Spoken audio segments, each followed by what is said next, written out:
The Fairy Tree of Dooros.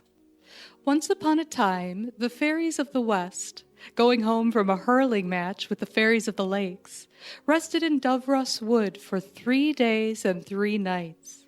They spent the days feasting and the nights dancing in the light of the moon, and they danced so hard that they wore the shoes off their feet. And for a whole week after, the leprechauns, the fairy shoemakers, were working night and day making new ones, and the rip-rap-tap-tap of their little hammers were heard in all of the hedgerows. The food on which the fairies feasted was little red berries, which were so like those that grow in the rowan tree that if you only looked at them, you might mistake one for the other. But the fairy berries grow only in fairyland, and are sweeter than any fruit that grows here in this world. And if an old man, bent and gray, ate one of them, he became young and active and strong again. And if an old woman, withered and wrinkled, ate one of them, she became young and bright and fair.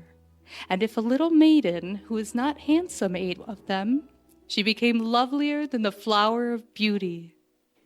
The fairies guarded the berries as carefully as a miser guards his gold, and whenever they were about to leave fairyland, they had to promise in the presence of the king and queen that they would not give a single berry to mortal man, nor allow one to fall upon the earth.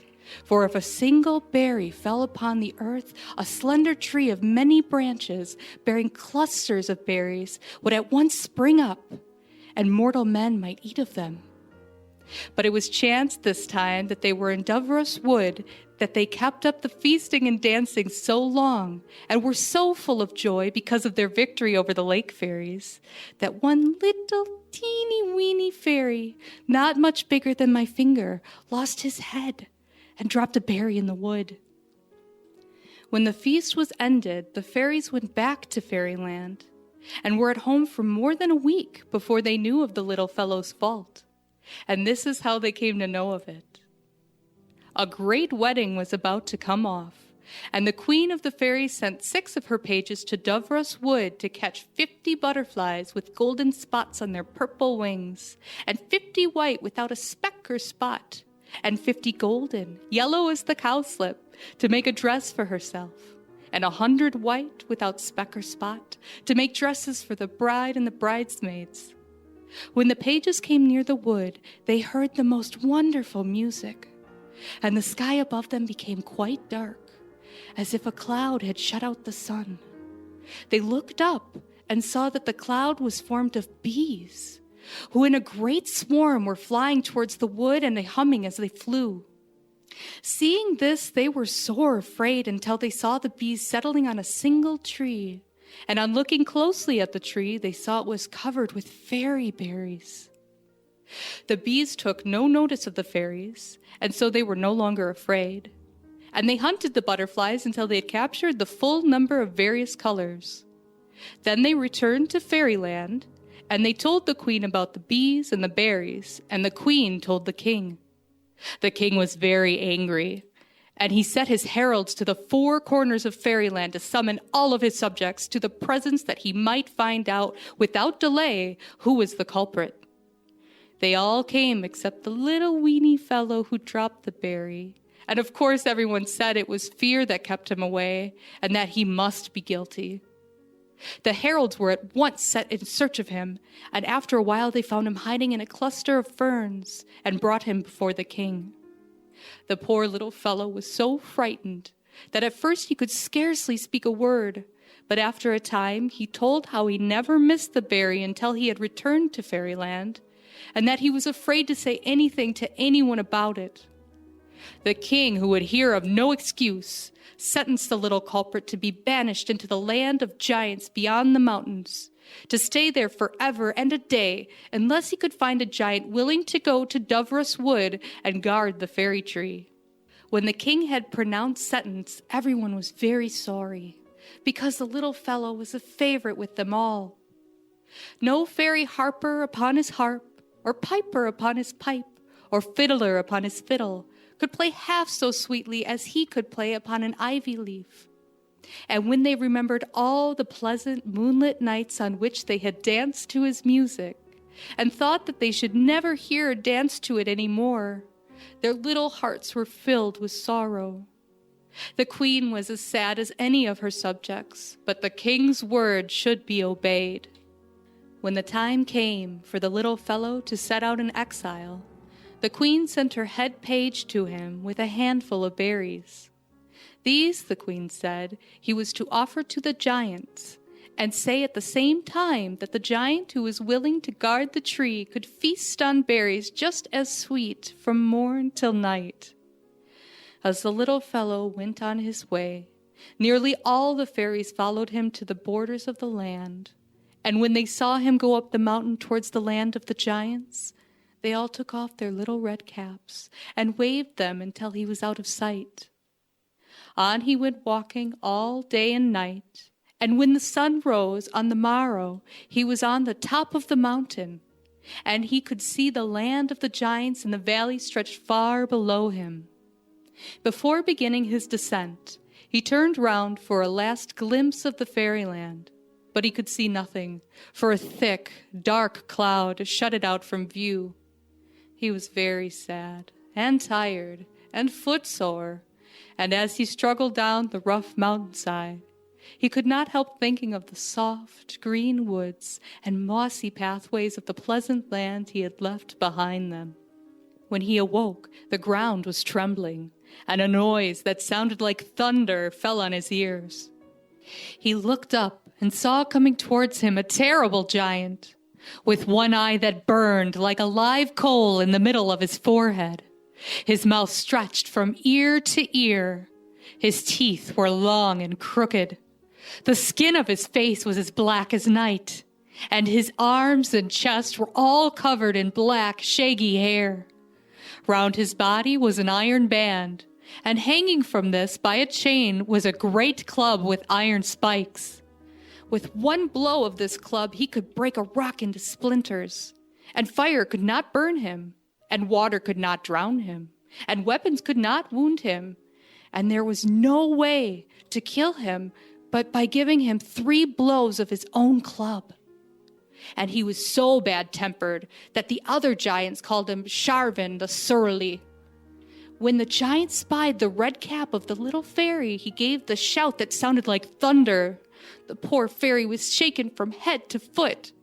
"What brought you here?" said the giant. "Please, Mr. Giant," said the fairy, "the king of the fairies banished me here, and here I must stay forever and a day, unless you come and guard the fairy tree in Dooros Wood." "Unless what?" roared the giant, and he gave the fairy a touch of his foot that sent the little fellow rolling down head over heels. The poor fairy lay as if he were dead, and then the giant, feeling sorry for what he had done, took him up gently between his finger and thumb. "Don't be frightened, little man," said he. "And now, tell me all about the tree." "It is the tree of the fairy berry that grows in the wood of Dooros," said the fairy, "and I have some of the berries with me." "Oh, you have you?" said the giant. "Let me see them." The fairy took 3 berries from the pocket of his little green coat and gave them to the giant. The giant looked at them for a second. He then swallowed the 3 together, and when he had done so, he felt so happy that he began to shout and dance for joy. "More, you little thief," said he. "More, you little... what's your name?" said the giant. "Pinkeen, please, Mr. Giant," said the fairy, and he gave up all the berries. The giant shouted louder than before, and his shouts were heard by all the other giants, who came running towards him. When Sharvan saw them coming, he caught up Pinkeen and put him in his pocket that they shouldn't see him. "What were you shouting for?" said the giants. "Because," said Sharvan, "that rock there fell down on my big toe." "You did not shout like a man that was hurt," said they. "What is it to you what way I shouted?" said he. "You might give a civil answer to a civil question," said they.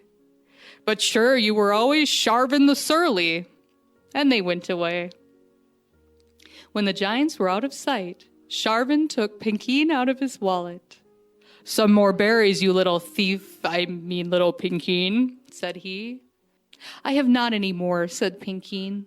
"But if you will guard the tree in Dooros Wood, you can feast on them from morn till night." "I'll guard every tree in the wood if I may do that," said the giant. "You'll only have to guard one," said Pinkeen. "How am I to get it?" said Sharvan. "You must first come with me towards fairyland," said the fairy. "Very well," said Sharvan. "Let us go." And he took up the fairy and put him into his wallet, and before very long they were at the top of the mountain. Then the giant looked around towards the giant's land, but a black cloud shut it out from view, while the sun was shining on the valley that lay before him, and he could see away in the distance the green woods and the shining waters of fairyland. It was not long until he reached its borders, but when he tried to cross them, his feet stuck to the ground and he could not move a step. Sharvan gave 3 loud shouts that were heard all over fairyland, and made the trees in the woods tremble, as if the wind of a storm was sweeping over them. "Oh, please, Mr. Giant, let me out," said Pinkeen. Sharvan took out the little fellow who, as soon as he saw was on the borders of fairyland, ran as fast as his legs could carry him. And before he had gone very far, he met all the little fairies who, hearing the shouts of the giant, came trooping out from the ferns to see what was the matter. Pinkeen told them it was the giant who was to guard the tree, shouting because he was stuck fast on the borders, and they need to have no fear of him. The fairies were so delighted to have Pinkeen back again that they took him up on their shoulders and carried him to the king's palace, and all the harpers and pipers and fiddlers marched before him, playing the most jocund music that was ever heard. The king and queen were on the lawn in front of the palace when the gay procession came up and halted before them. The queen's eyes glistened with pleasure as she saw the little favorite, and the king was also glad at heart, but he looked very grave as he said, "Why have you returned, sirrah?" Then Pinkeen told his majesty that he had brought with him a giant who was willing to guard the fairy tree. "And who is he, and where is he?" asked the king. "The other giants call him Sharvan the Surly," said Pinkeen, "and he is stuck fast outside the borders of fairyland." "It is well," said the king. "You are pardoned." When the fairies heard this, they tossed their little red caps in the air and cheered so loudly that a bee who was clinging to a rosebud fell senseless on the ground. Then the king ordered one of his pages to take a handful of berries and to go to Sharvan and show him the way to Dooros Wood. The page, taking the berries with him, went off to Sharvan, whose roaring nearly frightened the poor little fellow to death. But as soon as the giant tasted the berries, he got into good humor, and he asked the page if he could remove the spell of enchantment from him. "I can," said the page, "and I will if you promise me that you will not try to cross the borders of fairyland." "I promise that with all my heart," said the giant. "But hurry on, my little man, for there are pins and needles in my legs." The page plucked a cowslip, and picking out the 5 little crimson spots in the cup of it, he flung one to the north, and one to the south, and one to the east, and one to the west, and one up into the sky, and the spell was broken, and the giant's limbs were free. Then Sharvan and the fairy page set off for Dooros Wood, and it was not long until they came within view of the fairy tree. When Sharvan saw the berries glistening in the sun, he gave a shout so loud and strong that the wind of it blew the little fairy back into fairyland. But he had to return to the wood to tell the giant that he was to stay all day at the foot of the tree, ready to do battle with anyone who might come to steal the berries, and that during the night he was to sleep amongst the branches. "All right," said the giant, who could scarcely speak, as his mouth was full of berries. Well, the fame of the fairy tree spread far and wide, and every day some adventurer came to try if he could carry away some of the berries. But the giant, true to his word, was always on the watch, and not a single day passed on which he did not fight and slay a daring champion. And the giant never received a wound, for fire could not burn him, nor water drown him, nor weapon wound him. Now, at this time, when Sharvan was keeping watch and ward over the tree, a cruel king was reigning over the lands that looked towards the rising sun. He had slain the rightful king by foul means, and his subjects, loving their murdered sovereign, hated the usurper. But much as they hated him, they feared him more, for he was brave and masterful, and he was armed with a helmet and shield, which no weapon made by mortal hands could pierce.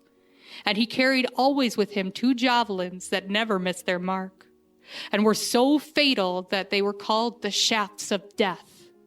The murdered king had 2 children, a boy whose name was Niall, and a girl who was called Rosalind, that is, Little Rose. But no rose that ever bloomed was half as sweet or fresh or as fair as she. Cruel as the tyrant king was, he was too afraid of the people to kill the children. He sent the boy adrift on the sea in an open boat, hoping the waves would swallow it. And he got an old witch to cast a spell of deformity over Rosalind, and under the spell her beauty faded, until at last she became so ugly and wasted that scarcely anyone would speak to her. And, shunned by everyone, she spent her days in the outhouses with the cattle, and every night she cried herself to sleep. One day, when she was very lonely, a little robin came to pick the crumbs that had fallen about her feet. He appeared so tame that she offered him the bread from her hand, and when he took it, she cried with joy at finding that there was one living thing that did not shun her.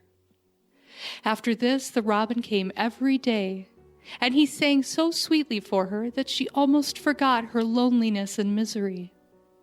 But once, while the robin was with her, the tyrant king's daughter, who was very beautiful, passed with her maids of honor, and, seeing Rosalind, the princess said, "Oh, there is that horrid, ugly thing." The maids laughed and giggled, and said they had never seen such a fright. Poor Rosalind felt as if her heart would break. And when the princess and her maids were out of sight, she almost cried her eyes out.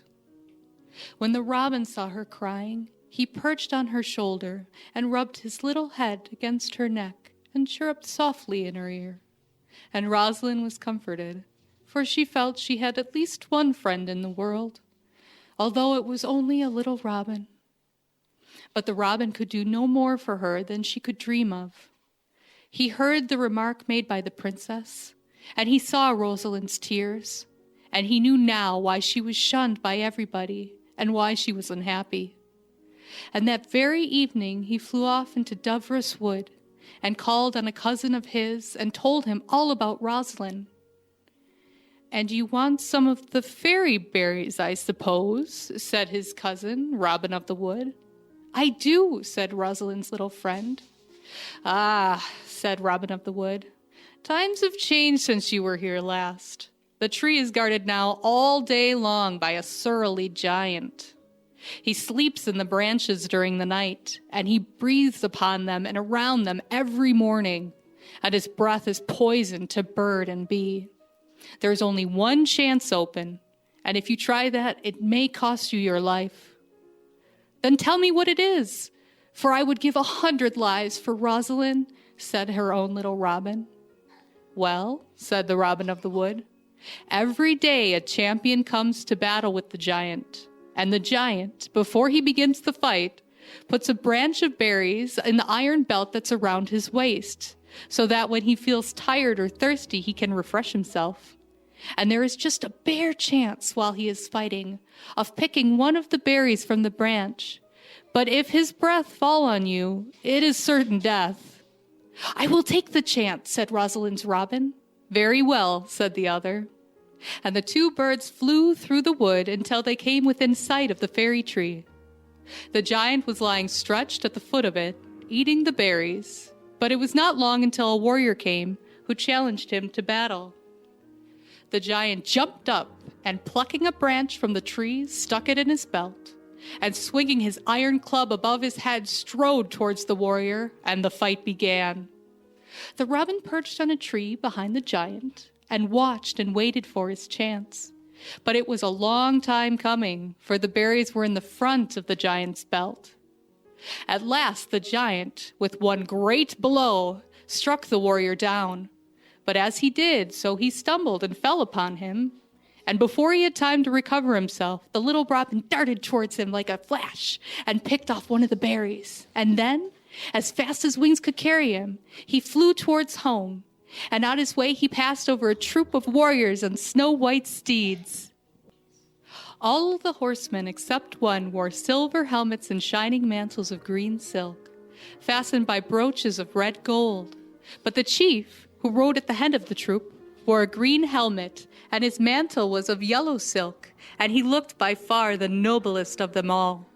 When the robin had left the horsemen far behind him, he spied Rosalind sitting outside the palace gates, bemoaning her fate.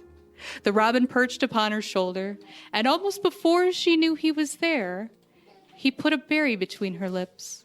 And the taste was so delicious that Rosalind ate it at once. And that very moment the witch's withering spell passed away from her, and she became as lovely as the flower of beauty. Just then, the warriors on the snow-white steeds came up, and the chief, with the mantle of yellow silk and the golden helmet, leaped from his horse, and bending his knee before her said, "Fairest of all fair maidens, you are surely the daughter of the king of these realms, even though you are without the palace gates, unattended, and wear not royal robes. I am the prince of the sunny valleys." "Daughter of a king I am," said Rosalind, "but not of the king who rules these realms." And saying this, she fled, leaving the prince wondering who she could be. The prince then ordered his trumpeters to give notice of his presence outside the palace, and in a few moments the king and all his nobles came out to greet the prince and his warriors and give them welcome. That night a great feast was spread in the banquet hall, and the prince of the sunny valleys sat by the king, and beside the prince sat the king's beautiful daughter.